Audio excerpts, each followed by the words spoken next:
आपण शिकायचंय. स्काउट्स होतं का कोणाला शाळेमध्ये? होतं ना. आपल्याला माहिती आहे, आता जी गोष्ट मी सांगतोय ना, बोलणार नाही पण म्हणते मला पण माहिती आहे. अरे माहिती पण इम्प्लिमेंट कधी? बरोबर आहे की नाही? टाळ्या नुसत्या वाजवायच्या आशा नाही, टाळ्या अशा वाजल्या पाहिजे आम्हाला आमच्यात ऊर्जा निर्माण झाली पाहिजे आणि तुमच्यात आळस पण येईल. जरी आळस नाहीये तुमच्या कोणातच आळस दिसत नाही मला, हे फार महत्वाचं वैशिष्ट्य आहे. पण त्या टाळ्या वाजवून स्वतःमध्ये पण सकारात्मक ऊर्जा निर्माण होते. टाळ्या वाजवताना हे बोलतो समांतर असले पाहिजे. हा स्काउट्स क्लब गो माहिती ना, scouts club go. Once again scouts club गो.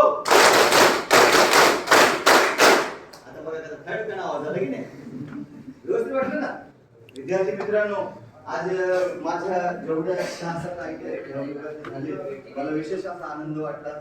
कारण हे लक्षात घ्या, या सृष्टीचा किंवा मानवी वृत्तीचा नियम आहे, सृष्टीचा नाही सॉरी.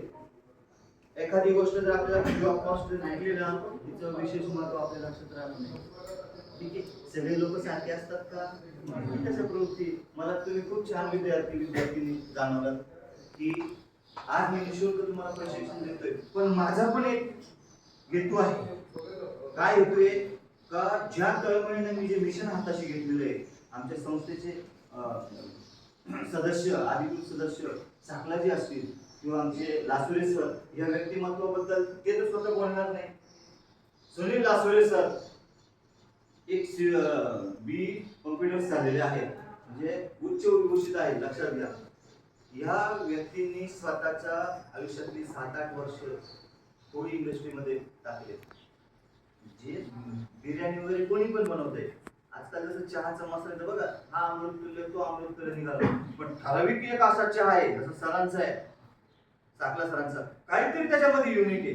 सरांचं एक उदाहरण जर सांगायचं ठरलं सर, गाडीत न बोलता मला इथं प्रकट करताना आनंद होतोय की सरांच्या शॉपवर मी तर चहा पिलो, पण ज्या वेळेस मी इथे पत्र दिलं, मी जव्हार आयटीला पत्र दिलं, मी वाड्याला गेलो आणि वाडा विक्रमगड झाल्यानंतर रिटर्न आलो, जव्हारमध्ये सरांचं चालू की सर माझी फ्रँचायसी, मला इथं चहा प्यायचं. ऍक्च्युअल मला ते पाऊस वगैरे चालून निघण्याची तयारी. आता सरांचं क्लायंट असल्यामुळे सरांना जाण्याची ओढ होती, पण त्यांनी माझ्यात निर्माण केली, सर एकदा पिऊन पडवा. तिथं गेल्यानंतर मित्रांनो दुधाचा चहा पिलो. तो चहा बरोबर सॉफ्ट होतो तो भाग, तो चहा पिण्याची लागलीच इच्छा झाली का मला लगेच दुसऱ्या पत्तावर.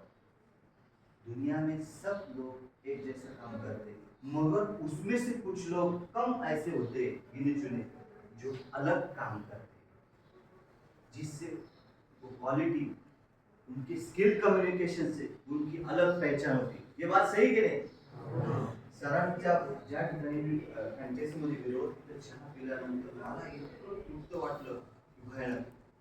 म्हणजे सांगायची गोष्ट अशी की आज आपण विद्यार्थी दशेमध्ये इथे शिकत असताना तुमच्यातला जर मी आज जेवढे सेशन झाले तर मला निश्चित, आता काही काही ठिकाणी फार मोठा क्राऊड होता, किती लोक आहेत याला महत्व नाही मित्रांनो, किती लोक आहेत याला महत्व नाही.